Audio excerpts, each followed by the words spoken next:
হরি ওম সবাইকে।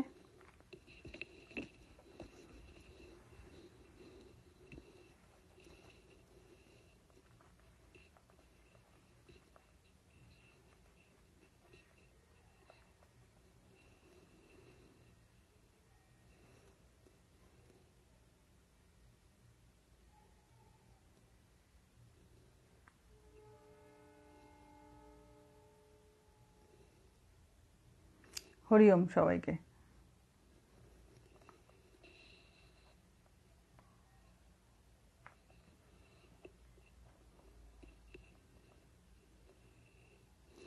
একটু জানাবেন সাউন্ডটা ওকে আছে কিনা। আশা করি ঠিকই আছে, বাট আমি শুরু করার আগে একটু জিজ্ঞাসা করে নিই। ভালো আছি। হরি ওম।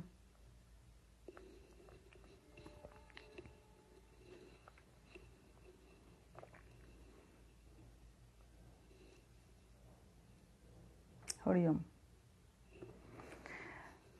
তো আজকে আমরা, আচ্ছা শোনা যাচ্ছে তাই তো? ওকে ওকে।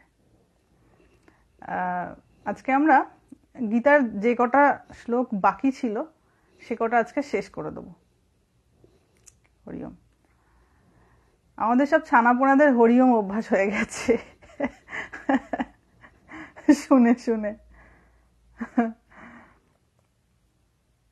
শুনে শুনে সবার হরি ওম অভ্যাস হয়ে গেছে। গুড। তো আজকে আমরা গীতার যে কটা শ্লোক বাকি রয়েছে ওইগুলো আলোচনা করা হবে। হ্যাঁ, গীতা আশা করি মোটামুটি সবাই পাঠ করেন। যারা পাঠ করেন না তাদের বলবো শুভ বিজয়া। তাদের বলবো যে যেন অন্তত একটা করে চ্যাপ্টার প্রত্যেক দিন পড়েন। আপনাকে একটু কাহিল দেখা যাইতে যে আসলে আমি একটু গভীর অসুস্থতা থেকে উঠে এসেছি,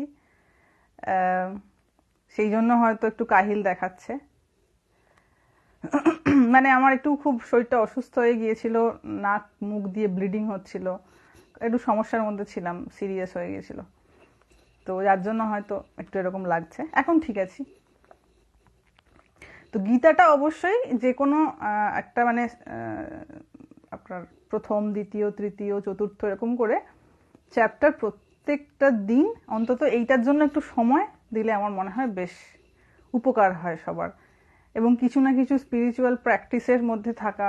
দেখুন একটা জিনিস যেটা আজকে আমি একজনকে বলছিলাম যে ধরুন আপনি অনেক কিছু জানেন, আপনি মেটেরিয়ালি অনেক কিছু জানেন, আপনার অনেক ইনফরমেশন জানা রয়েছে, আপনি সবসময় কোনো না কোনো জায়গায় কোনো না কোনো বক্তৃতা শুনছেন, ভালো কিছু শুনছেন, সৎসঙ্গে যাচ্ছেন, সাধু সঙ্গে যাচ্ছেন, সব ঠিক আছে।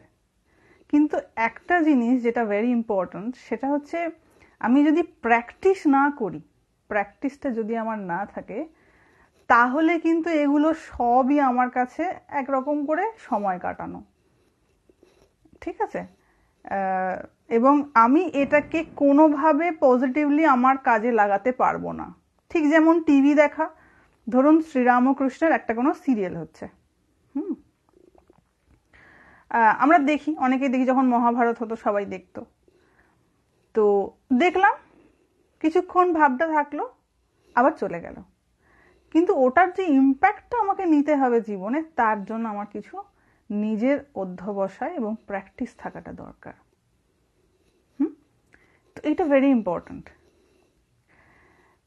কারণ যদি আমি ইনফিনিটের সঙ্গে না কানেক্টেড হতে পারি, ভগবানের সঙ্গে যদি আমি যুক্ত না হতে পারি না, তো আমি কিন্তু আমার খারাপ সময়ের সঙ্গে মোকাবিলা করতে পারবো না, এবং আমি অন্যকে ইরিটেট করে ফেলবো।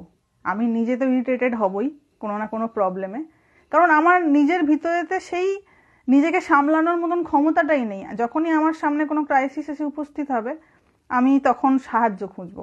সাহায্য সেটা সবাই খোঁজে, কিন্তু যখন সাহায্য পাবো না, হয়তো এমন পরিস্থিতি হলো যে আমি সাহায্য পেলাম না, তখন কি হবে, আমার জগতের প্রতি একটা ঘৃণার ভাব চলে আসবে।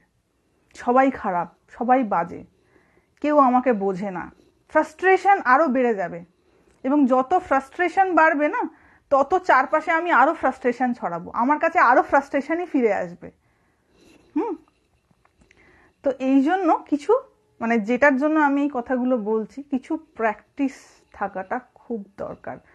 সেটা কিছু পাঠ দিয়ে শুরু করা হোক, বেশি কিছু কঠিন জায়গা দিয়ে হয়তো অনেকে শুরু করতে পারবেন না, কিভাবে করব বুঝতে পারছি না, এরকম অনেকের প্রশ্ন রয়েছে যে কিভাবে শুরু করব বুঝতে পারছি না। তো খুব সহজ জিনিস দিয়ে শুরু করলে আমার মনে হয় যে জার্নিটা একটু ইজি হবে। খুব বিরাট কিছু একদিনে সব করে ফেলবো, একদিনে যেমন অনেকে ভাবে না পরীক্ষার আগের দিন সব করে ফেলবো, তো একদিনে তো এটা হবে না। খুব ছোট ছোট ছোট ছোট ছোট ছোট স্টেপের মধ্যে দিয়ে গেলে একটা সময়ে গিয়ে এটা একটা গুড রেজাল্ট দেবেই দেবে। কারণ ইনফিনিটের সঙ্গে কানেক্টেড হতে হবে, তবে মানুষ নিজেকে রক্ষা করতে পারবে মেন্টালি এবং ফিজিক্যালিও। যখন কোনো সমস্যা আসবে, আপনারা বিশ্বাস করবেন না, যখন আমি অসুস্থ ছিলাম, মাই সিচুয়েশন ওয়াজ নট গুড, কেউ ছিল না, আমি একা আছি এখানে। তো এত ফিভার এসছে যে আমি মানে বিছানা থেকে উঠে বাথরুম যাবো সেটা যাওয়ার আমার ক্ষমতা ছিল না। তো প্রথম 5 দিন আমি শুধু পাউরুটি আর দুধ খেয়েছিলাম। তাও দোকানদারকে ফোন করেছি, একটা নাম্বার ছিল, সে এসে পাউরুটি আর দুধ দিয়ে গেছে। যে নিতে যাব গেটের সামনে, সেটুকুন আমার কাছে ক্ষমতা ছিল না। আর দুধ গরম করতে যাচ্ছি, 3বার এসে শুয়ে পড়েছি, মানে দাঁড়াতে পারছি না, এত শরীর খারাপ। তো সেই অবস্থাতে সারা গায়ে র্যাশ বেরিয়েছে, গালে মুখে চারিদিকে র্যাশ বেরিয়েছে, হাতে পায়ে চারিদিকে। তার সাথে সাথে ব্লিডিং হচ্ছে, সর্দি রয়েছে, তার সাথে সাথে নাক দিয়ে মুখ দিয়ে ব্লিডিং হচ্ছে। তো খুব খারাপ সিচুয়েশন ছিল। সেই সময় কেউ নেই, কাকপক্ষীও নেই একটা, তাই না? তো এটাই হচ্ছে বাস্তব। যখন আমি লাইভে আসছি, কত মানুষের সঙ্গে কমিউনিকেট করতে পারছি, কথা বলছি, কিন্তু সেই সময়ে কেউ নেই, আর থাকেও না, এটাই বাস্তব। থাকলেও বা কি করবে? হয়তো কিছু রেঁধে দেবে, এর বেশি তো কিছু করতে পারবে না, কষ্টটা তো আমাকেই ভোগ করতে হবে। এবং আমি কাউকে জানাইও নি যে আমার এরকম সিরিয়াস সিচুয়েশন। শুধুমাত্র আমাদেরই পেজের একজন ছানা, তিনি মেডিকেল প্রফেশনের সঙ্গে যুক্ত আছেন, তিনি জানতেন, তিনি আমাকে খুব কোঅপারেট করেছেন। আচ্ছা, তো যেটার জন্য বলছিলাম, একটু প্র্যাকটিস থাকাটা খুব দরকার। আদারওয়াইজ কখন যে কে একা হয়ে যাবে জীবনযাত্রায় কিচ্ছু বোঝার উপায় নাই। এই মনে হচ্ছে সবাই আমার চারপাশে রয়েছে, কখন যে খালি হয়ে যাবে চারপাশটা তার কোনো ঠিক নেই। তাই কিছু স্পিরিচুয়াল প্র্যাকটিস যেন থাকে, অ্যাটলিস্ট সকালবেলা উঠে মিনিমাম 8 ঘন্টা, 20 মিনিট, 10 মিনিট, যে যতটা পিছিয়ে আছে সে তত অল্প সময় দিয়ে শুরু করতে পারেন। 10 মিনিট, 15 মিনিট, 20 মিনিট।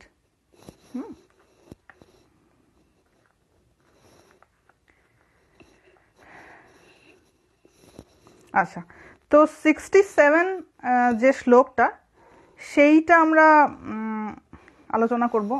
যতদূর সম্ভব 66 পর্যন্ত হয়েছিল, আমার ঠিক মনে পড়ছে না, অনেকদিন হয়ে গেছে, তো প্রায় 1 মাসের কাছাকাছি হয়ে গেছে, এক্স্যাক্ট নাম্বারটা মনে নেই, তবে যতদূর সম্ভব 66 পর্যন্ত হয়েছিল। 67 যে শ্লোকটা, সেটা আজকে আমরা আলোচনা করব। ইন্দ্রিয়ানাম হি চরতাম, এটা মনে হচ্ছে বলেছি নাকি কে জানে, জানি না, দেখা যাক, আবার হোক। ইন্দ্রিয়ানাম হি চরতাম মানে এই যে ঘুরে ঘুরে বেড়ানো যে ইন্দ্রিয়গুলো রয়েছে, একবার এদিক যাচ্ছে, একবার ওদিক যাচ্ছে, একবার এই ভাবছে, একবার ওই ভাবছে, তো ওই জন্য বলা হচ্ছে চরতাম, মানে চড়ে চড়ে বেড়ায়।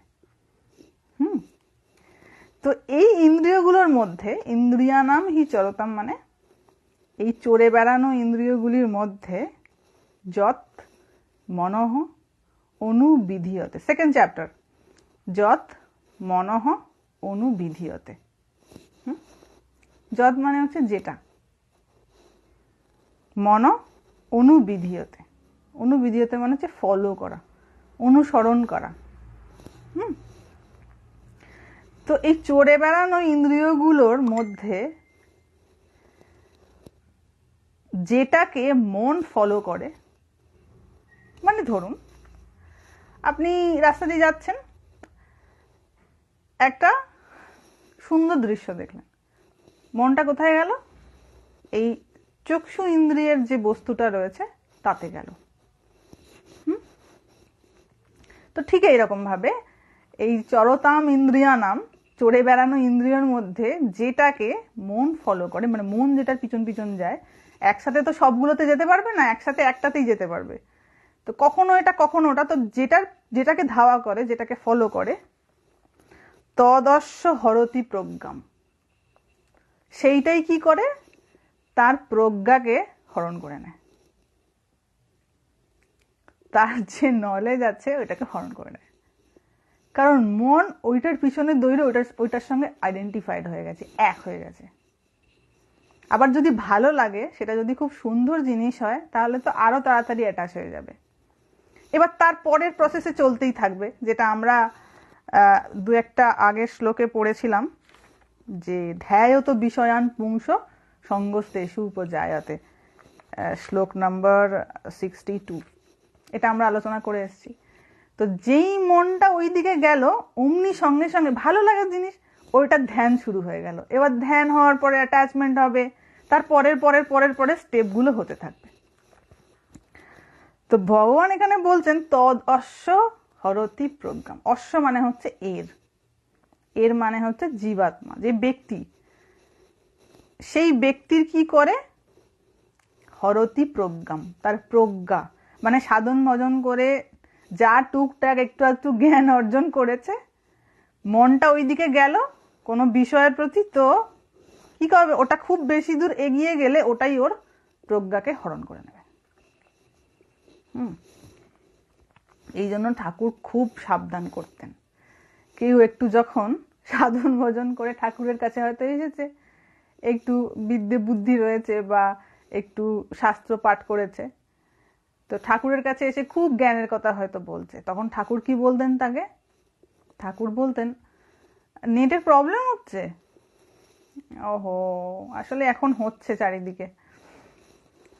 ঠাকুর বলতেন যে দেখো বাবা, যার বিবেক বৈরাগ্য নাই, তার শাস্ত্র পাঠেও কোনো লাভ হয় না। যার বিবেক বৈরাগ্য নাই, তার শাস্ত্র পাঠেও কোনো লাভ হয় না। তো ওইটি হচ্ছে আসল। আমি যেটাই পড়ি না কেন, যাই জানি না কেন, যত রকম ভাবেই সাধনা করি না কেন, ওইটি আমার টার্গেট। ওইটি আসলে তবে আমি আসল জায়গায় হিট করতে পারবো। ওকে, অনেকে বলেন যে যেমন ঠাকুর সিদ্ধাই একদম পছন্দ করতেন। অনেকে কিন্তু সিদ্ধাইয়ের পিছনেই দেখা যায় সারা জীবনটা হয়তো কাটিয়ে দিলেন। কিছু হয়তো অলৌকিক কিছু কার্য, কিছু ক্রিয়াকলাপ করতে পারেন, সেখানে যেহেতু মানুষের ভিড় একটু বেশি হয়। এবার যদি ধরুন আমি বলি যে আমার কাছে আসবে, তার সব সমস্যার সমাধান হয়ে যাবে, এই ৭৫,০০০ দেখা যাবে ৭ লক্ষ হয়ে গেছে কদিনে, তাই না? কিন্তু মানুষ এটা কিছুতেই বুঝতে চায় না যে আমার জীবনের প্রবলেম সারা জীবনের জন্য ঠিক হবে না, কারুর হয়নি, কোনো কালে হবে না, তাই না? তো এই যে ভগবান রাম, ভগবান কৃষ্ণ, এনারা তো সাক্ষাৎ ভগবান ছিলেন, এনাদের জীবনে প্রবলেম ছিল না? ছিল। একটা যাবে তো আরেকটা চলে আসবে, সেটা যাবে তো আরেকটা চলে আসবে। এই জন্যই ঠাকুর কামনা ত্যাগের কথা বলছেন, যে তুমি মেটেরিয়ালি ভাবছো উপর উপর তুমি একটা কিছু করে দিলে, কেউ একটা তোমার যেখানে আটকেছে, তুমি চাকরি পাচ্ছ না, কেউ তোমার একটা চাকরি পাইয়ে দিলে, তুমি ভাবছো তোমার সমস্যার সমাধান হয়ে যাবে? হবে না, যতক্ষণ না তোমার মন থেকে ওইটার প্রতি আসক্তি যাচ্ছে, কামনা যাচ্ছে। কারণ মায়া তো নতুন নতুন নতুন নতুন রূপ নিতে থাকবে, কখনো এটা ভেলকি, কখনো ওটা ভেলকি। হ্যাঁ, সমুদ্রের ঢেউয়ের মতন একের পর এক ঢেউ আসতেই থাকছে, কোনো অন্ত নাই। তো তদস্য হরতি প্রজ্ঞাম বায়ু নাবম ইব অম্ভসী। বায়ু নাবম ইব অম্ভসী। নাবম মানে হচ্ছে নৌকা, আর ইব মানে হচ্ছে অ্যাজ ইফ, যেন। অম্ভসী মানে হচ্ছে জলে। অম্ভস থেকে অম্ভসী কথাটা এসছে। অম্ভস মানে জল, অম্ভসী মানে হচ্ছে জলে। তো এটা একটুখানি বলে দিই, যে ধরুন কোনো মানে জলের ওপর, মানে নদীর ওপরেতে নৌকা রাখা রয়েছে, নৌকা রয়েছে। এমন জোরে ঝড় এলো, বায়ু জোরে ঝড় এলো, নৌকাটাকে হিড়হিড় করে টানতে টানতে টানতে, মানে যদি বাঁধা না থাকে, যদি নদীর পাড়ে কোনো খুঁটে যদি বাঁধা না থাকে নৌকাটা, কি হবে? জোরে ঝড় এলে হিড়হিড় করে টানতে টানতে নিয়ে চলে যাবে, নৌকাটাকে নিয়ে চলে যাবে তো হিড়হিড় করে টানতে টানতে। এও ঠিক সেরকম, এই যে ইন্দ্রিয়গুলো ঘুরে ফিরে বেড়াচ্ছে, যেইটার পিছনে মন অ্যাটাচড হবে, মানে ভালো লেগেছে, সেইটাই কিন্তু প্রজ্ঞা হরণ করে নেবে, জ্ঞান সব হরণ করে নেবে। এ এমন জিনিস, কামনা একেবারে ত্যাগ করা যায় না যে মা, চেষ্টা করলেও হয় না। কামনা ত্যাগ করা কঠিন। তার কারণ হচ্ছে কামনার বস্তুর মাঝখানে থেকে আমার দেহ মন ওভাবে ট্রেন্ড হয়ে গেছে, ওভাবে ওই সংস্কারটা আমার ভেতর ঢুকে গেছে, তাই না? ধরুন একটা মানুষ যেভাবে জীবনটাকে ভেবে আসছে, হয়তো দেখা যাবে তার 50 বছর হয়ে গেছে, তখন সে জানতে পারলো, ঠাকুরের কথামৃত পড়লো, কি কোনো সাধুর সংস্পর্শে গেল, গিয়ে শুনলো কামনা ত্যাগ করতে হবে, তবে শান্তি হবে। কিন্তু সে তো ওটা বুঝতেই পারছে না, সে তো এতদিন এটাই ভেবে এসেছে যে কামনা থাকাটা খুব স্বাভাবিক, ওটাকে পূরণ করার চেষ্টায় বরঞ্চ বেশি সময় সে দিয়েছে। কিন্তু এখন দেখতে পাচ্ছে ঠাকুর বলছে কামনার তো কোনো অন্ত নেই বাবা, এ তো এক পূরণ হবে আর একটা চলে আসবে। তো সেই জন্য এটাকে নিবৃত্তির রাস্তায় নিয়ে গেলে তবে তুমি একটুখানি শান্তি পাবে। যত কমাবে তত শান্তি, একবারে হয়তো হলো না, কিন্তু যতটা কমাতে পারবে তত শান্তি। তো ওই নৌকা টেনে নিয়ে যাওয়ার মতন করে তার জ্ঞানকে হিড়হিড় করে টানতে টানতে টানতে নিয়ে কোথায় যে নিয়ে গিয়ে ফেলবে তার কোনো ঠিক নেই। ঠিক যেমন নৌকাটাকে টানতে টানতে কোথায় কোন জঙ্গলে নিয়ে গিয়ে ফেলে দেবে কোনো ঠিক নেই, এও ঠিক তেমন। কত সায়েন্টিফিক্যালি গাইড করছেন ভগবান। আচ্ছা, এটা গেল। তারপরে এত তাড়াতাড়ি টাইম চলে যায়। ও তস্মাৎ যস্য মহাবাহ, মহাবাহ মানে হচ্ছে শক্তিশালী, বাহু যার, তার নাম মহাবাহ। তো অর্জুনের বাহুবল খুব বেশি ছিল, যার জন্য তাকে মহাবাহ বলে ভগবান সম্বোধন করছেন। তস্মাৎ যস্য মহাবাহ নিগৃহীতানি সর্বশ, সর্বশ মানে হচ্ছে সব দিক থেকে। প্রজ্ঞা মানে কি বলেন? প্রজ্ঞা মানে জ্ঞান, জ্ঞানের একটা গভীর অবস্থা, সেটাকে বলা হয় প্রজ্ঞা।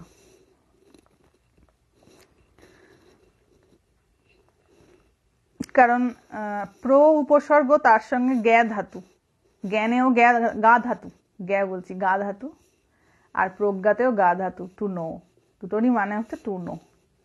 তো এক কথায় বলতে গেলে দুটো শব্দের মানেই হচ্ছে নলেজ। প্রজ্ঞাটা একটু উন্নত নলেজ, সাধারণ মেটেরিয়াল বিষয়ের নলেজকে প্রজ্ঞা বলা হয় না। যার জ্ঞানের গভীরতা আছে ওই অবস্থাটাকে বলা হচ্ছে প্রজ্ঞা, ওই জ্ঞানটাকে বলা হচ্ছে প্রজ্ঞা। তো তস্মাৎ যস্য মহাবাহ নিগৃহীতানি সর্বসহ, সুতরাং, তস্মাৎ মানে হচ্ছে সুতরাং, যস্য মানে হচ্ছে যার, সর্বসহ মানে হচ্ছে সব দিক থেকে, ইন্দ্রিয়ানি ইন্দ্রিয়ার্থেভ্য মানে যার ইন্দ্রিয়গুলি, তার যে নিজ নিজ বস্তু রয়েছে সেইগুলি থেকে সর্বস্ব, সব দিক থেকে নিগৃহীতানি মানে আন্ডার কন্ট্রোল এসে গেছে। তস্য প্রজ্ঞা প্রতিষ্ঠিতা। সেকেন্ড লাইনে ওই যে বড় শব্দটা রয়েছে ওটাকে ভাঙলে হবে ইন্দ্রিয়ানি ইন্দ্রিয়ার্থেভ্য, ইন্দ্রিয় অর্থেভ্য, নেটের প্রবলেম হচ্ছে, ইন্দ্রিয়ানি ইন্দ্রিয়ার্থেভ্য তস্য প্রজ্ঞা প্রতিষ্ঠিতা। তস্য প্রজ্ঞা প্রতিষ্ঠিতা। তো যে ব্যক্তির ইন্দ্রিয় তার নিজ নিজ যে বিষয় রয়েছে সেইগুলো থেকে সর্বপ্রকারে কন্ট্রোলড। তার মানে এই নয় যে সে খাবে না, সে কিছু দেখবে না, এই ব্যাপারটা কিন্তু নয়। এইটা অনেকে বুঝতে পারেন না। এর মানে হচ্ছে যে ওটা তার কন্ট্রোলে রয়েছে, মানে সে ওটার দ্বারা কন্ট্রোলড নয়। তার যখন প্রয়োজন হবে সে নিজের মনটাকে ওই বিষয়ে দেবে যতটুকুন তার প্রয়োজন, যেই প্রয়োজন মিটে যাবে ওখান থেকে উইথড্র করে নেবে।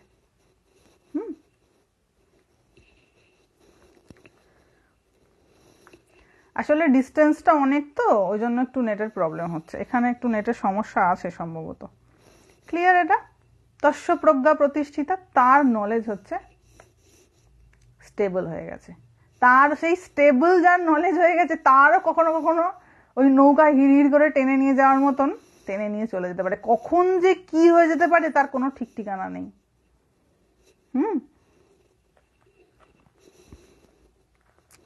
পরের শ্লোকটা, এগুলো এই শ্লোকগুলো আগে আলোচনা হয়েছে 69, 70, 71, 72, এগুলো আগে আলোচনা হয়েছে, তাই আমি একটুখানি স্পিডে বেরিয়ে যাব। যা নিশা সর্বভূতানাম তস্যাম জাগর্তি সংযমী যস্যাম জাগ্রতি ভূতানি সা নিশা পশ্যত মনে। অর্থাৎ যেটাতে সকল ভূত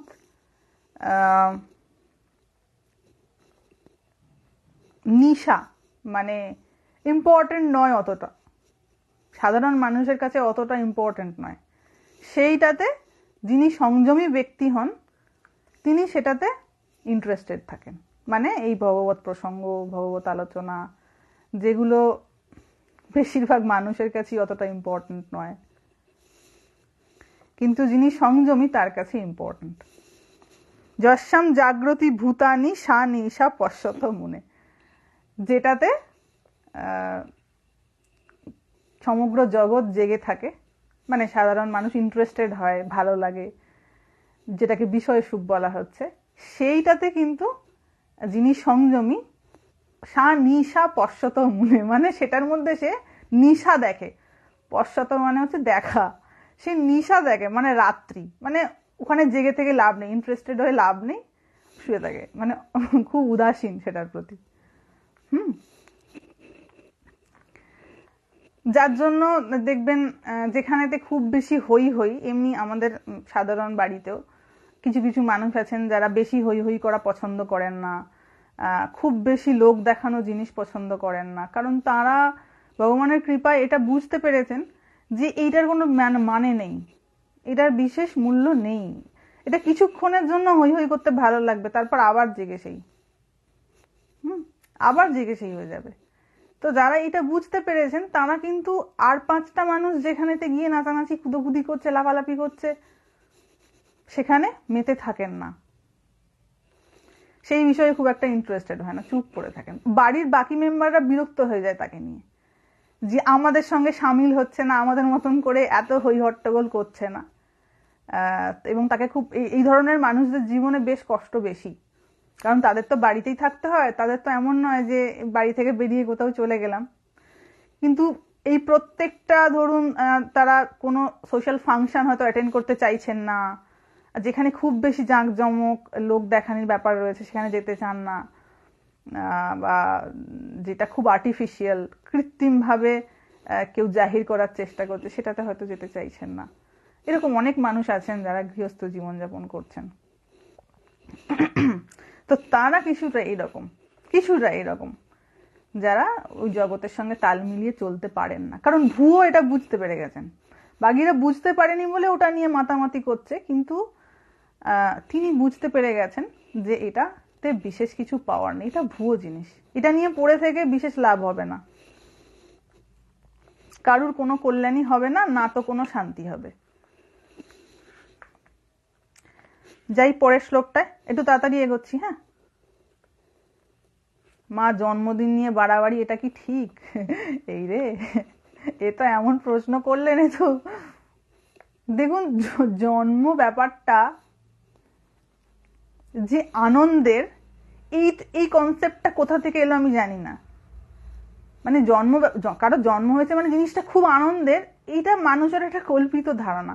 অনেকে আমার সঙ্গে একমত না হতে পারেন, কিন্তু স্পিরিচুয়ালি জন্ম হয়েছে মানে এটা কি সে তো একদিন মরবে, আর জন্ম আর মৃত্যুর মাঝখানের জার্নিটা কি খুব ভালো না কারুর হয়েছে ভালো, তাই না?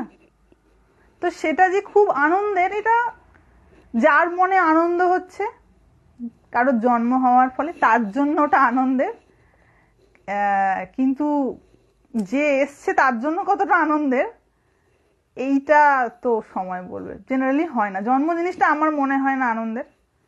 আমি যার জন্য জন্মদিনে কাউকে উইশ করি না, কোনোদিন জীবনে করি না। তো এটা মানুষের একটা কল্পনা, তো সেই নিয়ে কেউ যদি মেতে থাকতে চায়, আনন্দ করতে চায়, হই হই করতে চায়, যে যা পারে করুক, কিন্তু শান্তি আনতে গেলে বাবা এই ভগবানের শরণাপন্ন হতেই হবে। তুমি 3 তলা ছাদ থেকে ঝাঁপ মেরে দাও আনন্দে, তাতেও শান্তি হবে না। কোনো কিছুতে এরকম ভাবে শান্তি কেউ পায়নি, কোনোদিন পাবে না, এটাই সত্য। সেই যেমন ঠাকুর বলছিলেন না যে ইন্দ্রিয় সুখের পিছনে ঘুরে ঘুরে ঘুরে ঘুরে ঘুরে ঘুরে তারপরে কি ব্যাস ক্লান্ত হয়ে চুপ করে বসে রয়েছে, তাই না? ক্লান্ত হয়ে গেছে, আর কোথাও যাওয়ার জায়গা নেই, যেখানে যেখানে ঘুরে বেরিয়েছিল সব জায়গা থেকে ফিরে চলে আসতে হয়েছে। তো এটাই রিয়ালিটি, যে আমরা একা এসেছি, কিছু দিনের জন্য একটু লাফাবো, আবার শান্ত হয়ে যাব। এমনি শান্ত করে দেবে, সময় শান্ত করে দেবে। আমি অনেককে দেখেছি যাদের ধরুন একটু বয়স হয়ে গেছে, তারা এরকম বলেন, আর কিছু আশা নেই, আর কিছু কামনা নেই, সব ত্যাগ করে দিয়েছি। সব জগৎ মিথ্যা, সব জগৎ মিথ্যা, আর মনে কোনো কামনা নেই। সত্যি কি কামনা নেই, নাকি ফ্রাস্ট্রেশন থেকে মনে হচ্ছে কামনা নেই, বা বয়স হয়ে গেছে আর ইন্দ্রিয়গুলো কাজ করার জায়গায় নেই বলে মনে হচ্ছে কামনা নেই? আবার তাকে ভগবান যদি 30 বছরের বানিয়ে দেয়, দেখা যাবে সে আবার কামনার পিছনে দৌড়চ্ছে। আবার মানে এত এত বাজে বিচ্ছিরি এক্সপিরিয়েন্সের পরেও যদি ভগবান ধরুন বয়স হয়ে গেছে কারো, তাকে আবার হয়তো 30 বছরের বানিয়ে দিল, বলছি সাপোজ, সে কি ভগবানের নাম করতে শুরু করে দেবে যে না আমি 30 বছর আবার জোয়ান হয়ে গেছি, আমি বাকি জীবনটা এরকম করেই কাটাবো? কটা মানুষ এরকম করবে? খুব কম সংখ্যাটা। কিছু মানুষ হয়তো করবেন, যারা ব্যাপারটা রিয়েলাইজ করতে পেরেছে তারা কিন্তু করবেন, কিন্তু বাকিরা কি হবে? ভুলে যাবে। মায়া এমন জিনিস, সব ভুলিয়ে দেবে। আবার মনে হবে ওটাতেই বোধহয় সুখ, ওটাতেই বোধহয় আনন্দ, ওখানেই আমার জীবন। তো এই চক্রাকারে বাবা চলতেই থাকছে, চলতেই থাকছে, চলতেই থাকছে। এটার কিন্তু কোনো অন্ত নেই।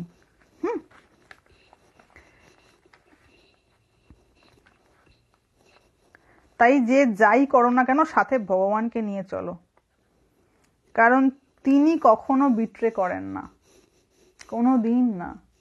সবাই ছেড়ে চলে যাবে, কখন ছেড়ে যাবে বলেও যাবে না। গেলুম বাড়ি থেকে যখন কেউ যায় বলে যায় তো মা আসছি, বাবা আসছি, কি ভাই আসছি, বোন আসছি, আসছি বলে যায়।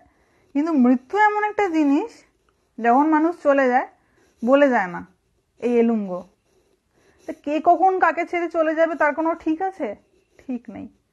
কিন্তু ভগবান এমন একটা তত্ত্ব, এমন একটা সত্য, যে এটা কিন্তু কাউকে ছেড়ে যাবে না, এবং যে যতটুকু তার নাম করবে তিনি তেমন তেমন করে তাকে কৃপা করবেন। সব থেকে বড় পজিটিভ ব্যাপার হচ্ছে এটা, যে এইটা এমন একটা রাস্তা, স্পিরিচুয়াল পাথটা এমন একটা পাথ, আপনি যতটা এগোবেন ততটার সুফল পাবেন। এটার কোনো নেগেটিভিটির ব্যাপার নেই, যে আমি এত চেষ্টা করলাম, পরে দেখলাম হাতে 0, কোনো রেজাল্টই পেলাম না। এই পথে বিফলতার জায়গা নেই। আমি যদি 2 কিলোমিটার এগোই, বলছি একটা এক্সাম্পল দিয়ে, আমি যদি 2 কিলোমিটার এগোই, 2 কিলোমিটারের সুফল আমি পাবো জীবনে। আমি যদি 500 মিটার এগোই, 500 মিটারের সুফল পাবো আমি। এবার এবার নিজের বুদ্ধি, যে কার কোনটা ভালো লাগবে, কারণ রুচিও তো হতে হবে এখানটাতেও, তো আসতে হবে জিনিসটা যে হ্যাঁ আমার ভালো লাগছে। ঠাকুর বলছেন না, দেখ নামে রুচি হতে হবে, এইটা বেসিক জিনিস। নামে রুচি যদি তোর না হয়, তাহলে তুই তো নামই করতে পারবি না। ভগবানের নামে যদি একবার তোর রুচি তৈরি হয়ে যায় না, যে ওটা আমার ভালো লাগছে, সেই ভালো লাগা থেকে কি হবে, ধীরে ধীরে ধীরে ধীরে এবার ভালো লাগা থেকে আমার শুনতে ইচ্ছা করবে, কোথায় সৎসঙ্গ হচ্ছে যেতে ইচ্ছা করবে, জানতে ইচ্ছা করবে। এবং সেটা ভেতর থেকে হতে হবে। শুধু আমি টাইম পাস করার কিছু খুঁজে পাচ্ছি না মানে সৎসঙ্গ করতে যাচ্ছি, এটা কিন্তু নয়। ভগবান কিন্তু মন দেখেন। আমরা সবাইকে ঠকাতে পারবো, তাকে কিন্তু ঠকাতে পারবো না। তাকে ঠকাতে পারবো না, তিনি সব জানেন। হ্যাঁ, মানসিক শক্তিও অনেক বেড়ে যায় ভীষণ, তিনি ইনফিনিট কি না, ইনফিনিটের সঙ্গে আপনি যুক্ত হয়ে দেখবেন কখনো ড্রেনড ফিল করছেন না মেন্টালি। মানসিকভাবে অনেক সময় কি হয়, মানুষ বোধ করে নিঃশেষিত হয়ে গেছি, তখনই না সে তার একটা নেগেটিভ চিন্তা ভাবনা চলে আসে, বেঁচে কি লাভ, কি হবে এসব করে, সব কিরকম একটা।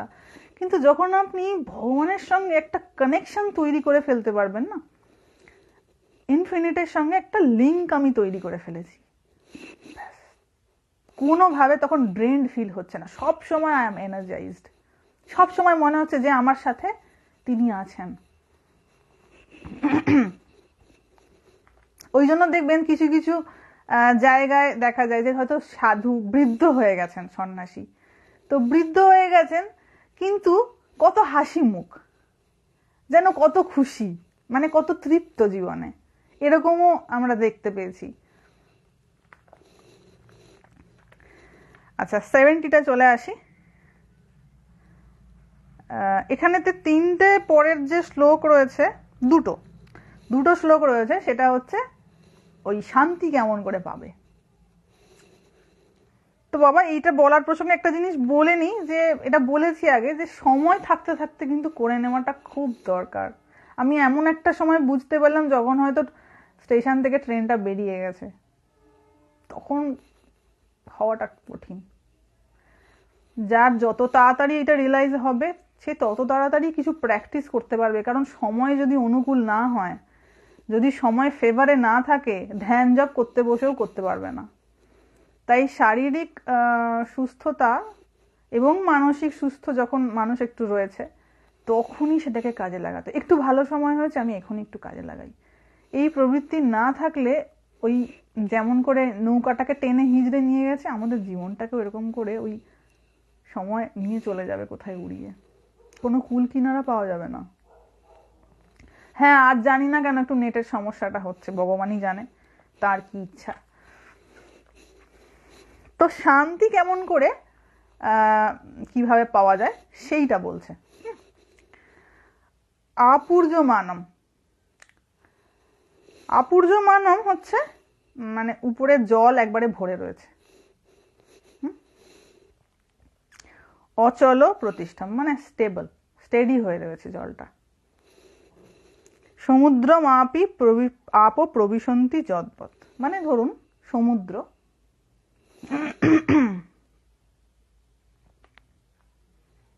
হ্যাঁ ধরুন নদীর জল যেমন করে সমুদ্রে প্রবেশ করে, কিন্তু সমুদ্রকে কি বিশেষভাবে বিচলিত করে? খুব একটা বেশি বিচলিত করে না, সমুদ্র যা তাই থাকে। সমুদ্রের জল কি বেড়ে যাচ্ছে? এত নদীর জল ধরুন ঢুকছে, এই গঙ্গা থেকে কম জল ঢুকছে বঙ্গোপসাগরে, তো বঙ্গোপসাগরটা কি বেড়ে যাচ্ছে? যেমন তেমনি আছে, তাই না? এটা আমি ছোটবেলায় খুব ভাবতাম যে এই নদীগুলো সব সমুদ্রে মিশছে, সমুদ্রের জলগুলো বেড়ে যাচ্ছে না কেন? তো ওটা যেমন তেমনি আছে। এরপরে বলছেন, ও বাবা বাজি পাচ্ছে,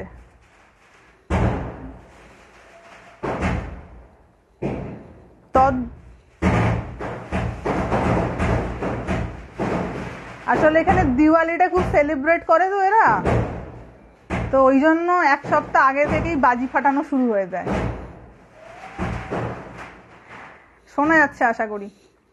তদ্বৎ কামা যম প্রবিশন্তি সর্বে, ঠিক একই রকম ভাবে সর্বে কামা মানে সকল কামনা যার মধ্যে প্রবেশ করে অথচ তাকে বিচলিত করতে পারে না, স্বশান্তিম আপনতি ন কামকামী, সেই কেবল শান্তি পায়।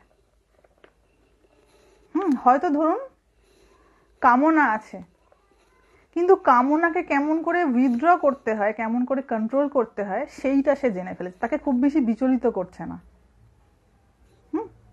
সে কেবল শান্তি পাবে। যখনই সে বিচলিত হয়ে উঠবে মানে অশান্ত হয়ে উঠবে, যখনই সে অশান্ত হয়ে উঠবে তার মনের শান্তিও চলে যাবে।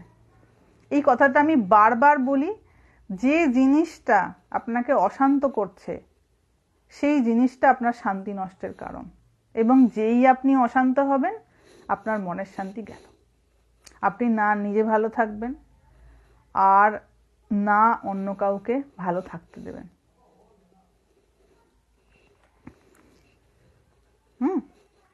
তাই নিজের ভালো থাকাটা খুব দরকার।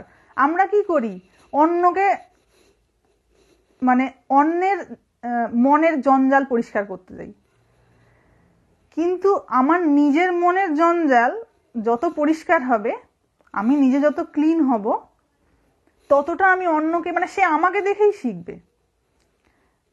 একজন ভদ্রলোক কিছুদিন আগে আমাকে জিজ্ঞাসা করছেন, মা ছেলেকে কেমন করে মানুষ করব, জিজ্ঞাসা করছেন ছেলেকে কেমন করে মানুষ করব। তুমি মানুষ হও বাবা, তোমার ছেলে এমনি মানুষ হয়ে যাবে। তুমি ঠিক করে বোঝো, সে তোমাকে দেখে আপনি বুঝবে। কিছু রেয়ার কেস হতে পারে যেগুলো ব্যতিক্রমী, আমি জেনারেল ব্যাপারটা বললাম। যে তুমি ওর থেকে যেটা আশা করছো, ওবিডিয়েন্ট হবে, আমার সব কথা শুনবে, পড়াশোনা করবে, আমি কি সেটা ছিলাম নাকি এখন আছি? যদি না হয়ে থাকি ও হবে না, আর যদি ওকে বানাতে চাই তাহলে আমি হই আগে। হ্যাঁ, তো এই হচ্ছে আমাদের প্রবলেম। আমাদের সামনে থেকে সবকিছু সুন্দর সুন্দর চাই, কিন্তু সুন্দর সুন্দর দেওয়ার প্রবৃত্তি নাই। সবকিছু আমার সঙ্গে ভালো হোক, আমি আমি আগে নিজে কিছু ভালো করার প্রবৃত্তি নিয়ে এগোই, ভালো আমার সঙ্গে এমনি হবে। তো সেই ব্যক্তি শান্তি পাবে যার মনে ধরুন মন আছে, মানে কোনো না কোনো কামনা আসবেই, কিন্তু যে কামনাকে নিয়ন্ত্রণ করতে শিখে গেছে সেই কেবল শান্তি পাবে। যে ওই কামনার এসেছে মানে সঙ্গে সঙ্গে ওটাকে আমাকে মনে মনে আমি পুষ্ট করেছি ওটাকে কিছুদিন ধরে, এটা এরকম করে করবো, ওরকম করে করবো, হাজার সংকল্প, এখান দিয়ে হবে, এটা এরকম করে করবো, এরকম করে প্ল্যান করবো, করে করে করে গিয়ে কামনাটা এইটুকুন ছিল, ওটাকে এত বড় বানিয়েছি মনের মধ্যে, খুব আশা। এইবার ওটার পিছনে আমি দৌড়াতে শুরু করে দিলাম। এবার খুব সম্ভাবনা রয়েছে সেটা সাকসেসফুল হলো না, তখন শান্তি গেল। তো ওই জন্য বলছে ন কাম ও কামি। যারা এই কামনার ভোগ করেন তাদের কিন্তু এটা হয় না, তারা শান্তি কখনো পাবে না। বারবার বারবার বারবার হয় এটা আর নয় সেটা। সেই আমাদের আগেও বলেছি যে ধোপা কাপড় কাচে, দেখেছেন তো ধোপাকে কাপড় কাচতে তুলে তুলে যেমন করে আছাড় মারে, এই কামনা হচ্ছে এমন একটা জিনিস যেটা ওই তুলে তুলে আমাদের আছাড় মারে, আমাদের মনটাকে ওরকম করে আছাড় মারে।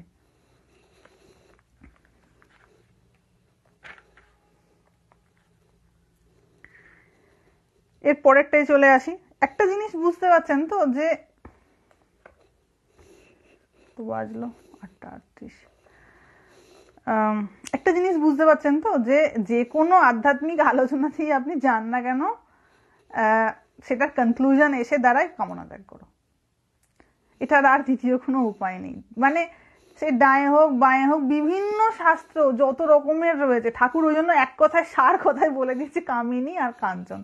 কাঞ্চন হচ্ছে কামিনীরই আর একটা রূপ, একটা বিশেষ রূপ। তো এইবার কামিনী কেমন করে যাবে, কামনা কেমন করে ত্যাগ করব? জ্ঞান হলে ত্যাগ আপনি হয়ে যাবে কামনা। ভগবত প্রেম যখন হবে কামনা তখন ত্যাগ হবে, কারণ এমনি এমনি কামনা যাবে না। এইটা বহু মানুষ ভুল চেষ্টা করেন, যে মেটেরিয়ালি ওটাকে উনি ত্যাগ করার চেষ্টা করছেন মন থেকে। হ্যাঁ, যে আমার মনের মধ্যে কোনো ইচ্ছা হয়েছে, নেবো না, আরে কত নেবো না, এটাও নেবো না, ওটাও নেবো না, সেটাও নেবো না, তো ফ্রাস্ট্রেটেড হয়ে যাবো তাহলে কিছু না নিয়ে নিয়ে। মানে অনেকে কি করেন, এই ভুলটা করেন, ধরুন নিষ্কাম কর্ম করতে চাইছেন, নিষ্কাম কর্ম করতে চাইছেন, তো উনি নিষ্কাম কর্ম শুরু করা অভ্যাস করলেন, কারোর থেকে কিছু চাইবো না, আমি আমার কর্তব্য কর্মটুকু করব। গীতায় পড়া হয়েছে নিষ্কাম কর্ম, এগোনো হলো। এবার আমি সবার প্রতি নিষ্কাম হয়ে কর্ম করছি, কিন্তু আমার প্রতি সবাই স্বার্থপর। এইটা যখন আপনি দেখবেন, একদিন দুদিন 3 দিন 4 দিন, ধরুন আপনি কাউকে নিষ্কাম ভাবে সহায়তা করলেন, সে আপনাকে বিট্রে করে দিয়ে চলে গেল। এটা যে মানা যে ও চলে গেছে, দ্যাটস ওকে, এই যে দ্যাটস ওকে, এইটা আমরা ভাবতে পারি না। কেন ভাবতে পারি না? তার কারণটা হচ্ছে ভগবানে অনুরাগ নাই তাই। কারণ নিষ্কাম কর্ম তখনই করা যাবে যখন আমার ঈশ্বরে প্রেম আসবে। আদারওয়াইজ যখন বারবার বারবার আমি বিট্রেড হব না, তখন আমার ফ্রাস্ট্রেশন চলে আসবে, মনে হবে আমি পারছি না নিষ্কাম কর্ম করতে। তাই ওই জন্য গীতায় ভগবান শ্রীকৃষ্ণ বলছেন তাতে সমর্পণ করো তোমার কর্ম। কিন্তু এমনি এমনি তো সমর্পণ হবে না। নিষ্কাম কর্ম মানে হচ্ছে তাতে আমি কর্মফলটা সমর্পণ করে দিলাম, আমি দেখলাম না সেদিকে যে আমার ফেভারের কিছু হলো নাকি ফেভারের কিছু হলো না।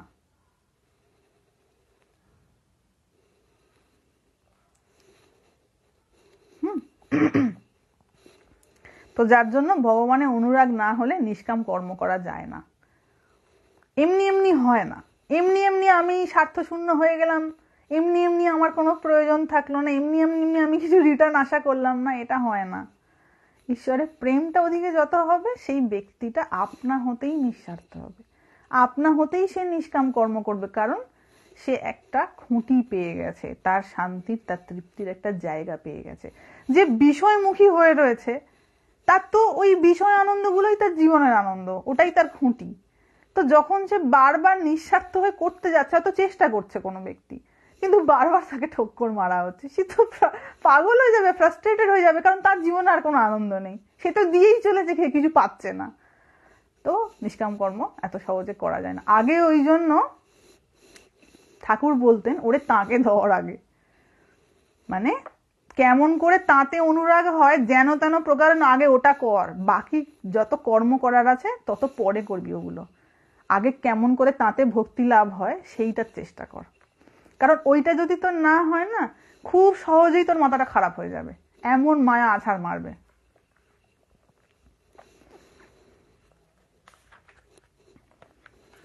চলে যাই পরের শ্লোকে। বিহায় কামান ইয়ঃ সর্বান পুমান চরতি নিষ্প্রিয় নির্মম নিরহংকার সশান্তি মধিগচ্ছতি। সেকেন্ড চ্যাপ্টার পড়ছি। হ্যাঁ, তো বলছেন বিহায় মানে ত্যাগ করিয়া, কামান সর্বান সকল কামনা ত্যাগ করিয়া, যহ পুমান যে ব্যক্তি, চরতি নিষ্পৃহ নিষ্পৃহ হয়ে বিচরণ করেন। এমনি এমনি নিষ্পৃহ হতে পারবে? আমার একটা ভালো লাগার জিনিস, সেইটাতে আমার বিশেষ কিছু স্পৃহা নেই,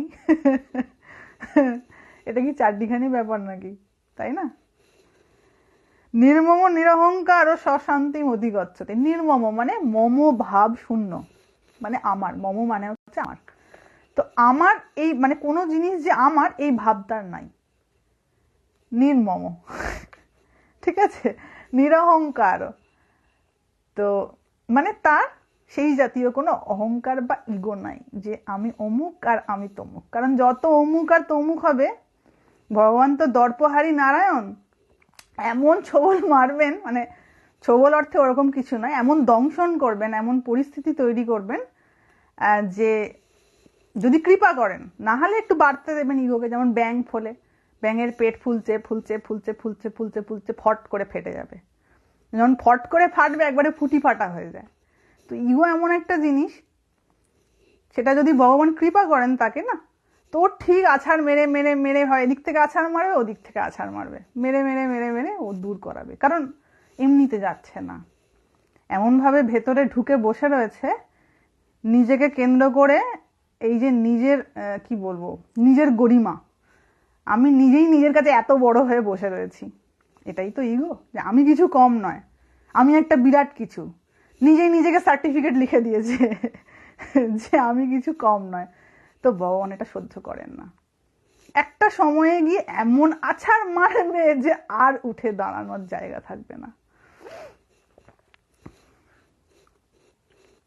ওকে, তো নির্মম নিরহংকার সশান্তিম অধিগচ্ছতি, সেই কেবলমাত্র শান্তি পায় যে নির্মম হতে পেরেছে, অর্থাৎ যার এই ত্রিভুবনের কিছু আমার এই ভাবটা নাই, সে কোনো কিছুকে আর আমার মনে করে না। যখনই আমার মনে করতে যাবে তখনই সেটাকে আঁকড়ে ধরতে যাবে।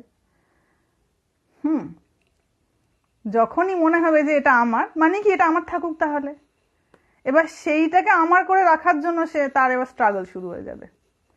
তখন দেখা যাবে সোজা পথে হচ্ছে না, কারণ ধরে রাখতে গেলে কিছু তো তাকে যুদ্ধ করতে হবে। যেই দেখা যাবে যে আর ধরে রাখতে পারছি না, এবার সোজা পথ ছেড়ে বাঁকা পথে নিতে হবে রাস্তা। তো টোটালি তার মাথাটা কোলাহলে পরিপূর্ণ হয়ে যাবে, কিচ্ছু কিচ্ছু শান্তি থাকবে না। ওই জন্য গুরু কৃপায় বা ভগবত কৃপায় সাধু কি করে প্রথমেই মোহ ত্যাগ করে দিয়েছে, আমার কিছু নয়, সব তাঁর।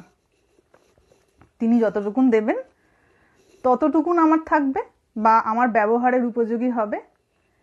তিনি যেটা দেবেন না আমার তো এমনিই কিছু নয়, যেটা দেবেন না সেটা দেবেন না, সেটা অন্য কারুর কাজে লাগবে, আমার কাজে না লাগুক।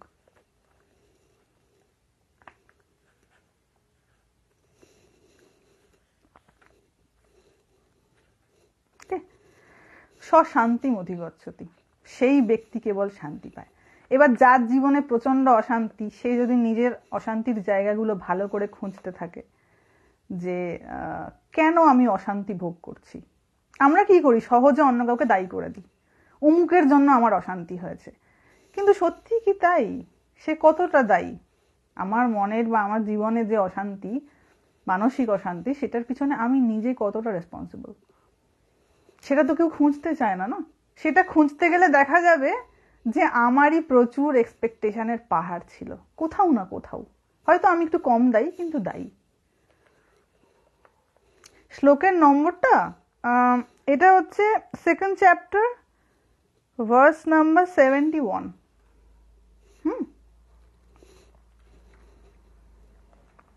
এর পরের শ্লোকে বলছেন এষা ব্রাহ্মী স্থিতি পার্থ। তো ব্রাহ্মী স্থিতিটা কেমন জিনিস দেখুন, তার আগের শ্লোকে বলে দিয়েছে যে সমস্ত কামনা মন থেকে ত্যাগ করে দিয়েছে।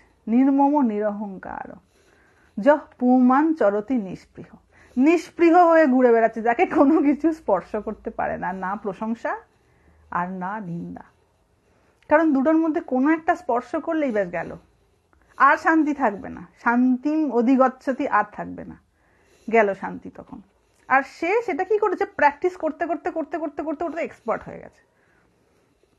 আমি আজই একজনকে বলছিলাম যে ধরুন এই যে গাড়ি, আমরা গাড়িতে করে যাচ্ছি কোথাও, কেউ বাইক চালাচ্ছে, সামনে থেকে হয়তো গাড়ি আসছে, তো আমরা কি করি, কখনো স্পিড বাড়িয়ে দিচ্ছি, কখনো স্পিড কমিয়ে দিচ্ছি, যেখানে দরকার পড়ছে থেমে যাচ্ছি, যেখানে প্রয়োজন পড়ছে ওভারটেক করে চলে যাচ্ছি। করি তো আমরা যারা রাস্তায় বাইক বা গাড়ি চালাই। তো আমাদের জীবনটাও কিন্তু সেরকম। সামনে থেকে কিন্তু স্পিডে গাড়ি আসছে, আমি যদি কাটিয়ে না যেতে পারি, সোজা অ্যাক্সিডেন্ট। সে বেঁচে গেলেও যেতে পারে, কিন্তু আমার রিস্ক হয়ে যাবে, আমি ফুটি ফাটা হয়ে যাব। ঠিক আছে, তো সামনে থেকে তো আসবেই, এটা ওটা সেটা একের পর এক ঢেউয়ের মতন আসতেই থাকবে। হয় এটা নয় সেটা, নেই এই অশান্তি না ওই অশান্তি, হ্যান ত্যান প্রবলেমস আসতেই থাকবে। তুমি বাবা কেমন করে কাটাবে সেটাকে, তুমি কেমন ড্রাইভার তার উপর ডিপেন্ড করছে। তুমি কেমন করে টুকটুক টুকটুক করে কাটিয়ে কাটিয়ে যাবে। তুমি যদি ভালো ড্রাইভার, হয়তো ন্যারো গ্যাপ আছে, ছোট্ট গ্যাপ আছে, তার মধ্যে টুক করে কাটিয়ে বেরিয়ে যাবে। কিন্তু যদি ভালো ড্রাইভার না হতে পারো, থপাস করে গিয়ে অ্যাক্সিডেন্ট হয়ে যাবে। আবার কিছুদিন ঘরে শুয়ে থাকতে হবে, যদি খুব সৌভাগ্য থাকে পা হাত পা ভাঙবে না, ছোটখাটো স্ক্র্যাচ হয়ে চলে যাবে। একটু ভাগ্য খারাপ থাকলে হাত পাও ভেঙে যেতে পারে। আমাদের জীবনটাও এরকম।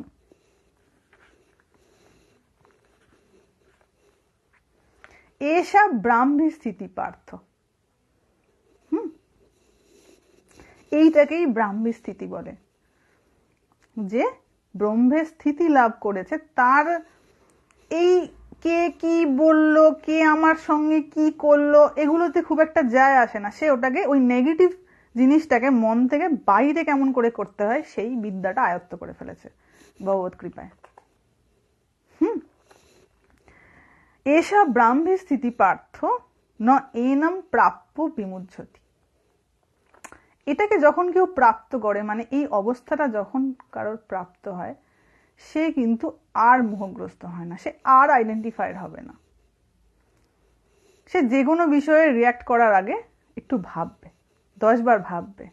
কিছু একটা বলেছে মানে সঙ্গে সঙ্গে হই হই করে সেটা নিয়ে নাকানাকি করতে শুরু করে দিতে হবে, এই আমাকে কেন বলেছে। না, বলেছে, শুনলাম, ভাববো, বুঝবো, তারপর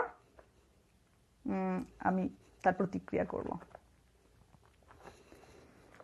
তাতে জীবনটা অনেক সুন্দর হয়। কিন্তু যারা খুব দ্রুত রিয়াক্ট করেন না, তাদের পক্ষে খুব সমস্যা হয়ে যায়, খুব সমস্যা হয়ে যায়।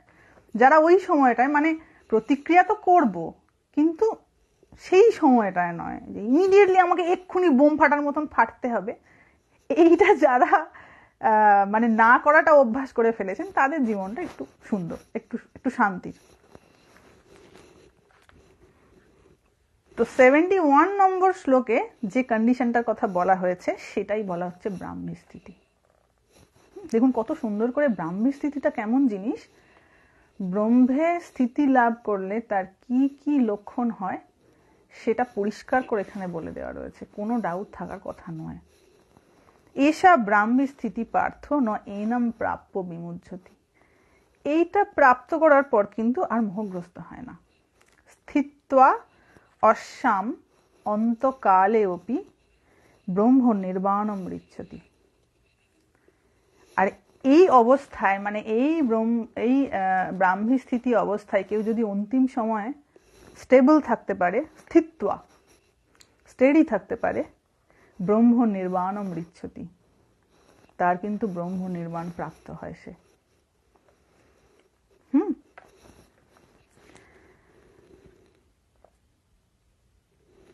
পরিষ্কার এটা?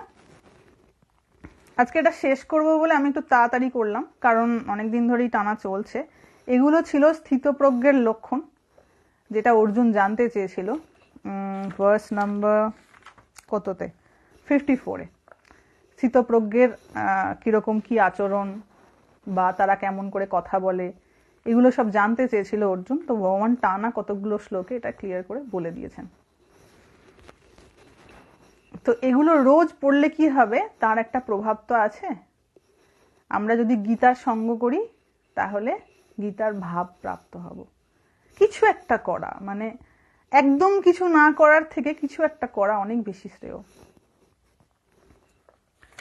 কত বাজলো? 8:52। 9টায় বন্ধ করবো। হ্যাঁ,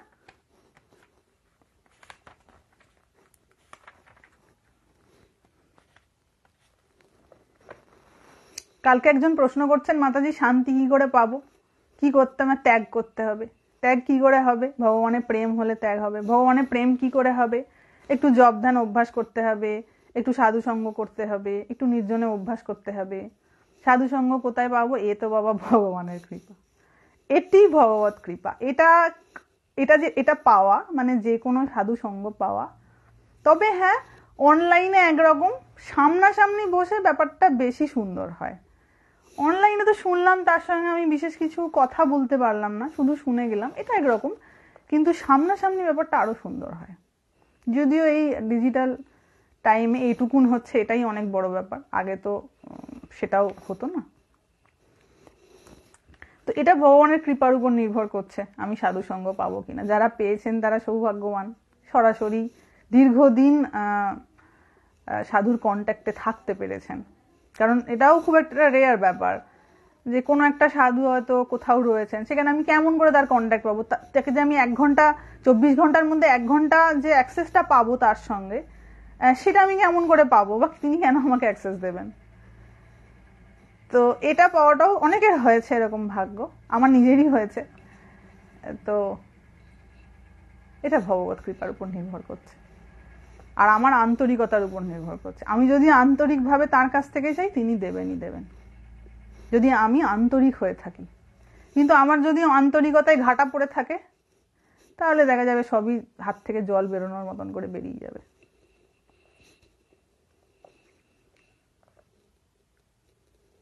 হ্যাঁ, আমি যাব কলকাতায়, ডিসেম্বরে যাব। এখনই গ্রুপটা বানাতে চাইছি না, তার কারণ হচ্ছে গ্রুপটা বানালেই এই শুভ সকাল, শুভ সন্ধ্যা, শুভ রাত্রি, 4D, এটা ওটা সেটা আননেসেসারি পাঠানো গ্রুপে, ও পোষায় না। মানে খুব বিচ্ছিরি লাগে ওগুলো আমার, আননেসেসারি, যেগুলোর কোনো মানে নেই। যারা রিয়েল সিকার হবে তারা এই সবের মধ্যে যাবে না। এই মানে একটা কিছু পুজো হলো, দুনিয়ার রাজ্যের দিকে ফটো পাঠিয়ে দিয়েছে আমার হোয়াটসঅ্যাপ, ফেসবুক, চারিদিকে খালি ফটোতে ভরা। কি সে কে কোথায় পার্সোনালি কোথায় ঠাকুর দেখতে গেছে, সেইটা আমাকে পাঠানোর কি মানে আমি বুঝে উঠতে পারলাম না। যেন আমি কোনোদিন দুর্গা ঠাকুর দেখিনি, দুর্গা ঠাকুর কেমন দেখতে, আর সে আমাকে ছবি পাঠালে তবে আমি দুর্গা ঠাকুর দেখতে পাবো। ওকে, আমি এগুলো বুঝে পাইনি, দিস ইজ আননেসেসারি। এটার কোনো প্রয়োজন নাই। আমাকে বুঝতে হবে কার কতটা কি প্রয়োজন, তাই না? আমরা মানুষের সঙ্গে কিভাবে কথা বলি, যে ভুলটা আমরা করি, ধরুন আমি কাউকে কিছু বলছি, সেই ব্যক্তি কি শুনতে আগ্রহী? ফার্স্ট অফ অল আমাকে দেখতে হবে আমি কাউকে কিছু একটা পাঠাচ্ছি, কিছু একটা দিচ্ছি বা কিছু একটা বলছি, সেই ব্যক্তি কি সেটা শুনতে আগ্রহী? আমরা কিন্তু সেটা দেখি না যে সেই ব্যক্তি সেটা শুনতে আগ্রহী কিনা। আমরা কি করি, আমাদের মনের ডাস্টবিনটাকে উবড়ে ফেলে দিই, তার ঘাড়ে চাপিয়ে দিলাম, তোকে বলে দিলাম তোর শুনতে ইন্টারেস্ট থাকুক না থাকুক এবার তুই বোঝ। আমরা এতটা স্বার্থপর, এত স্বার্থপর আমরা ভেতরে ভেতরে। তো আমি দেখেছি কার কোনটা কি ফেসবুকে ভালো লেগেছে সে ওটা আমাকে পাঠিয়ে দিয়েছে। আরে এটার কোনো মানে আছে? আমার হোয়াটসঅ্যাপ বা মেসেঞ্জারটা খোলা রয়েছে কার কি ভিডিও দেখার জন্য? সেটা তো নয়, তাই না? কারণ এরকম ভাবে যদি সারাদিনে 50টা আসতে থাকে আমার পক্ষে তো ডিল করা মুশকিল হয়ে যাবে। তোমাকে তারা ভালোবাসে না, ভালোবাসা, প্রকৃত ভালোবাসা আর ভালোবাসার কথা বলা দুটো আলাদা জিনিস। ওকে, যে ভালোবাসবে তার আচরণটা সেরকম হবে। মুখের ভালোবাসা পৃথিবীতে সবাই বেসেছে, সবাই বাসে, কিন্তু সেটার তো কোনো তেমন দাম নেই না। মুখে তো সবাই বলতে পারে আমি খুব ভালোবাসি, তো এতে দুটো কথা মাত্র, কিন্তু যদি আচরণে সেটার প্রতিফলন না হয় তাহলে সেটা কেবল কথার কথা। শুনতে হয়তো জিনিসগুলো খুব টাফ, যে এটা কি বলছেন মাতাজি, বাট ইট ইজ ট্রু, তাই না? আমি যখন কাউকে কিছু পাঠাচ্ছি, আমি যদি সেন্সিবল হয়ে থাকি, মিনিমাম সেন্সিবিলিটি যদি আমার থেকে থাকে, আমাকে দেখতে হবে তিনি কি ইন্টারেস্টেড। আমি দেখেছি অনেকে আমাকে এমন কথা বলেন যেগুলোর কোনো সারমর্ম নেই, এক কথা, সেই এক ঢোল এক কাশি, এই আমার বাড়িতে এই হয়েছে, ওই হয়েছে, সেই হয়েছে, একবার ঠিক আছে, দুবার ঠিক আছে, যতবারই কথা হচ্ছে দেখি একই কথা, একই ঢোল একই কাশি। কেন সে ওই কথাগুলো বলছে? কারণ তার মন ওটাতে নিবদ্ধ। সে ভগবত কথা বলার, ভগবত প্রসঙ্গ সম্পর্কে কথা বলার কোনো প্রবৃত্তিই নেই। এরকমও দেখেছি, ফোন করে কি হয়েছে না আমার এই প্রবলেম হয়েছে, মানে ব্যাপারটা হচ্ছে যে প্রবলেমের সলিউশন আমি যে কোনো মানুষের থেকে পেতে পারি, কিন্তু ভগবত কথা আমি সাধুর কাছ থেকে যারা পাবো না কোথাও, যে এটা নিয়ে পড়ে রয়েছে তার কাছেই তো পাবো। কিন্তু কি হয়, আমরা সাধুর কাছে এসে আমাদের জাগতিক সমস্যার সমাধান চাই, যেটার কোনো সমাধান হয়ই না অমন করে। তো প্রথমে দেখতে হবে, যেটা আমি হিন্ট করতে যাচ্ছি, না হলে আপনি খুব অল্প সময়ে না সামনের মানুষটার কাছে ইরিটেটিং হয়ে যাবেন, আপনার সঙ্গে কথা বলতে সে আর আগ্রহ প্রকাশ করবে না। যে কোনো মানুষের জন্য বলছি, এটা আমি শুধু আমার নিজের ক্ষেত্রে বলছি তা নয়। যদি কথার মধ্যে কোনো সারবত্তা না থাকে, কোনো সেন্সিবিলিটি না থাকে আচরণে, তাহলে আপনি খুব দ্রুত অন্য মানুষের কাছে অপ্রিয় হয়ে যাবেন, সে আর আপনার সঙ্গে কথা বলতে আগ্রহ প্রকাশ করবে না। এটাই ট্রু, কারণ তার মনে হবে আমার টাইম নষ্ট হচ্ছে, আমার সময় নষ্ট হচ্ছে। সময় তো একটা অ্যাসেটের মতন না, একটা সম্পদ, তো আমি এটাকে বাজেভাবে ইউজ করছি, তো সে এমনি তার ব্যক্তিগত তার ভালো লাগবে না। তাই যে কোনো ব্যক্তির সঙ্গে কথা বলার আগে ফার্স্ট তার ইন্টারেস্ট আছে কিনা শোনার, দ্বিতীয়ত হচ্ছে আমি যেটা বলছি সেটার মধ্যে যেন কোনো সারবত্তা থাকে, কিছু যেন ভ্যালিউ থাকে। নাহলে আমার কথাটার যদি ভ্যালু না থাকে, তার মানে আমি নিজে ভ্যালুলেস, আমার নিজের কোনো ভ্যালু নেই বলে আমার কথাটার কোনো ভ্যালু নেই, এরকম হয়ে যাবে না।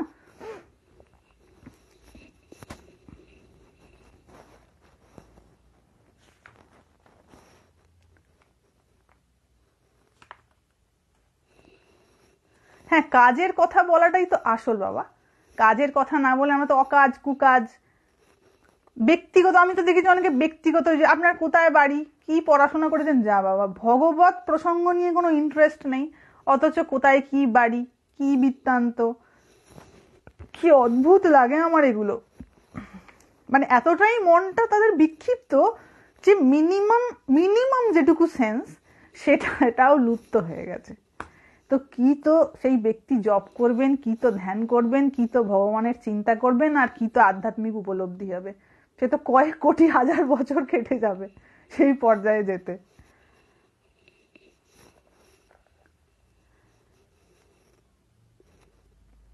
কলকাতার কোথায় এখনো পর্যন্ত সেরকম কিছু ঠিক হয়নি, যেমন যেমন ঠিক হবে আমি জানিয়ে দেবো গ্রুপে।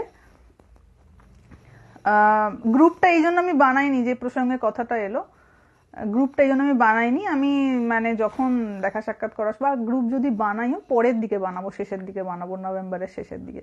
কারণ আগের বারে এটা খুব সমস্যা হয়েছে, আমাকে জন্য তড়িঘড়ি গ্রুপটাকে বন্ধ করতে হয়েছে। এত আননেসেসারি মেসেজেস, বাপরে বাপ। কোথাও একটা কিছু হলে হলো, কে জয়রাম বাটি গাইতে 4D 25টা 26টা ছবি তুলেছে, গ্রুপে পোস্ট করে দিয়েছে। কোনো প্রয়োজন আছে? যেন জয়রাম বাটি কেউ জীবনে যায়নি, কোনোদিন চোখে দেখেনি জয়রাম বাটি, সে গেছে, তার পার্সোনালি সে সেখানে গিয়ে সময়টাকে এনজয় করেছে, এইটাকে গ্রুপে পোস্ট করে 10টা মানুষকে দেখানোর কি মানে? I don't understand.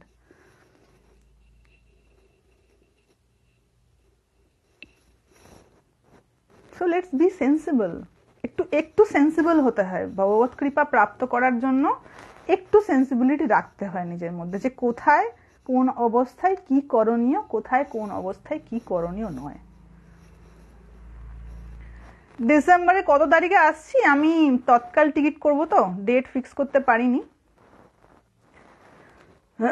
Tatkal ticket করব, কারণ ডেট ফিক্স করলে সমস্যা। তো আমি আগের বারেও কোন ডেটে স্পেসিফিক্যালি আসছি জানাইনি কাউকে, তো আমি যাওয়ার পর জানিয়ে দেবো যে আমি পৌঁছচ্ছি।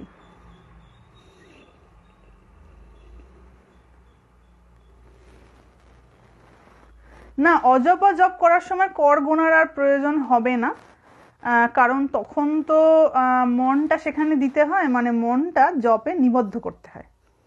তো মনটা যখন জপে যাবে, তখন কর গোনার দিকে মন থাকলে তো মন আর জপে যাবে না। আমার কাজটা হচ্ছে আমাকে ওই তত্ত্বের সঙ্গে ইউনিফাইড হতে হবে, মানে ওটাতেই আমাকে মনটা লাগিয়ে রাখতে হবে। এইটা হচ্ছে আসল। তোমাকে সবাই খুব ভালোবাসে, সেই জন্য আঁচলটা ধরে রাখতে চায়। এইরকম করে আঁচল ধরে রাখা যায় না, এইভাবে এই পন্থা আঁচল ধরে রাখার নয়, তাই না?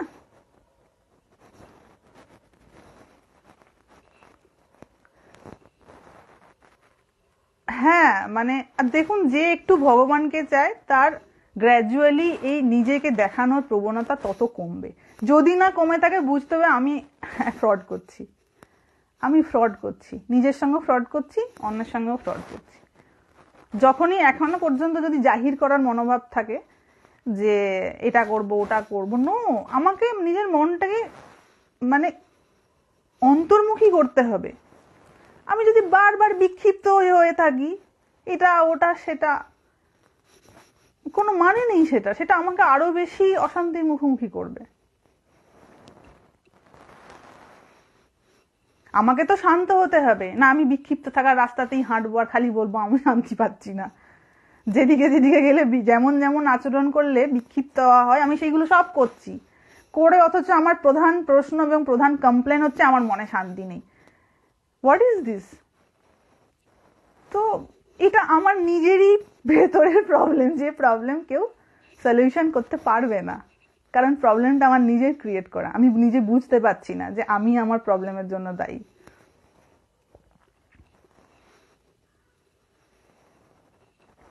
জপের সংখ্যা না রেখে কি হয় দেখুন, প্রথম প্রথম না একটু অভ্যাস করতে হয়। হ্যাঁ, প্রথম প্রথম একটু অভ্যাস করলে, যদি মনটা তাতে স্থির হয়ে যাচ্ছে একটুতেই, এরকম যদি অবস্থা হয়ে আসে, তখন আর না গুনলেও চলে। কিন্তু এই অবস্থাটা আনার জন্য প্রাথমিকভাবে তাকে একটু এই ধরনের অভ্যাস করতে হয়। যে হয়তো ধরুন 1000 জপ করলো সারাদিনে, 1000 জব করলো কি 500 জব করলো, শুরু করলো যে আমি সারাদিনে 500 জব করবো, কি আমি 2 মালা জব করবো, এটা দিয়ে হয়তো শুরু করলো। এবার ধীরে ধীরে ধীরে ধীরে ধীরে ধীরে বাড়ালো, বাড়াতে বাড়াতে যদি তার ভগবত কৃপা এবং আমি আবারও বলছি, ভগবত কৃপা এবং গুরু কৃপা যদি থাকে, তবেই সে এই রাস্তা পার করতে পারবে। আদারওয়াইজ খালি এই বাধা নয়, শরীর বাধা দেবে, নয় রিলেটিভসরা বাধা দেবে, নয় ছেলেপুলেরা বাধা দেবে, নয় মানসিক সমস্যা এসে ঘিরে দাঁড়াবে, এগোতে আর আমাকে দেবে না। তাই কৃপা চাই, ফেভার চাই। ঠাকুর মায়ের গান গাইও শুনি, তাতে কি ভক্তি বাড়ে? মা, ওটা খুব টেম্পোরারি, ওটা খুব সামান্য, ওটা কিছুক্ষণের জন্য। ধরুন আপনি জব করছেন, বই পড়ছেন, এটা পড়তে পড়তে পড়তে পড়তে আপনি হয়তো একটু বোর ফিল করছেন, অনেকেরই হয় এটা। হ্যাঁ, তো তখন আপনার মনে হলো আমি একটু গান শুনি, কিন্তু শুধু গান শুনে ভক্তি পাবে না, কারণ কিছু প্র্যাকটিস করছেন না। ওটা তো আমার এটা মনটা খুব একটা নর্মাল পজিশনে রয়েছে, একটা হালকা পজিশনে রয়েছে, মনের সহজ অবস্থা সেটা। তো মনের সহজ অবস্থায় তো বাবা তপস্যা হয় না, তাই কিছু প্র্যাকটিস করতে হবে, জব ধ্যান কিছু প্র্যাকটিস করতে হবে, তবে স্পিরিচুয়াল উন্নতি হয়। শুধু কথা বলে, শুধু বই পড়ে, শুধু গান শুনে, শুধু আলোচনা করে, শুধু আলোচনা মানে আলোচনা করে প্লাস আলোচনা শুনে, এইটা করে কিন্তু আধ্যাত্মিক উন্নতি হবে না। কিছু প্র্যাকটিস করতে হবে। ওটা হচ্ছে গাইড, যিনি বলছেন, যার থেকে আমি শুনছি বা যেটা পড়ছি সেটা হচ্ছে গাইডেন্স, যে আমি কিভাবে করব, কতটা করব, কখন করব, কখন কিছু সমস্যা হলে তখন কিভাবে আমি সেটার সঙ্গে মোকাবিলা করব। এটা হচ্ছে গাইডেন্স, কিন্তু আমাকে প্র্যাকটিক্যালি কিছু পারফর্ম করতে হবে। তবে আমার কিছু প্রকৃত কল্যাণ হবে। না হলে শুধু সময়, সেটাও একটা ভালো কাজেই সময়, কিন্তু সময় যাওয়া, সেটাও সময় যাওয়া। আমাকে তো এমন কিছু একটা কাজ করতে হবে যেটার ইম্প্যাক্টটা আমি অনেক দিন পর্যন্ত নিতে পারি। কেন মানুষ চাকরি করার জন্য, একটা সরকারি চাকরির জন্য কেন উঠে পড়ে লাগে? হ্যাঁ, কারণ হচ্ছে আমি এই কটা বছর পরিশ্রম করলে তার পরের সময়টা আমি একটু নিশ্চিন্ত থাকতে পারবো, ইম্প্যাক্ট অনেক বেশি থাকবে সেই পরিশ্রমের।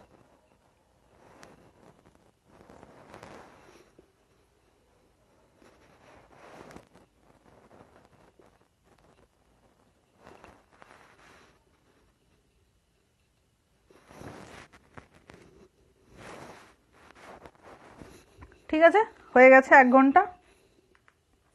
পরের লাইভে আমরা ভাবছি স্বামীজিকে নিয়ে অনেকদিন আমাদের কোনো আলোচনা হয়নি। ওখানে মানে বেঙ্গলে গিয়ে লাইভ হবে, তবে কতটা হবে, কারণ আমি একটু ব্যস্ত হয়ে পড়ব, একটু গ্যাপে গ্যাপে হবে, ততটা হয়ে উঠবে না। তো যখন যাব কলকাতায়, যাদের সঙ্গে দেখা হবার হবে, জানি না কাদের সঙ্গে দেখা হবে কাদের সঙ্গে হবে না, কিছু জনের সঙ্গে তো নিশ্চয়ই দেখা হবে। লাইভটা হয়তো প্রত্যেক সপ্তাহে নাও হতে পারে, কিন্তু যখন আমি সুযোগ পাবো, একটু হয়তো রয়েছি বা একটু কোনো জায়গায় রয়েছি, সেখান থেকে হয়তো আমি করতে পারবো। ওকে,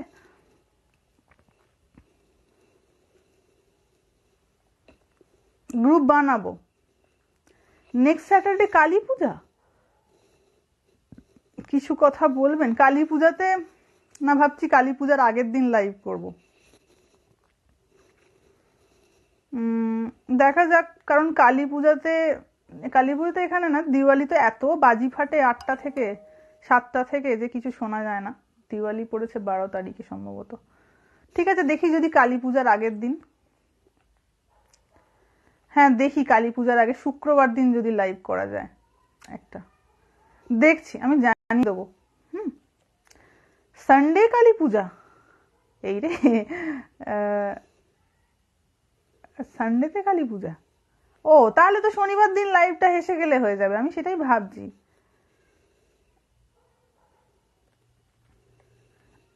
আচ্ছা, আমি কলকাতা ডিসেম্বরে যাব প্রথম দিকে, গিয়ে জানাবো, ডেটটা বলছি না। হ্যাঁ, দেখা যাক, আমি আশা করি পরের শনিবার আসতে পারবো। সবাই ভালো থাকবেন, হরি ওম।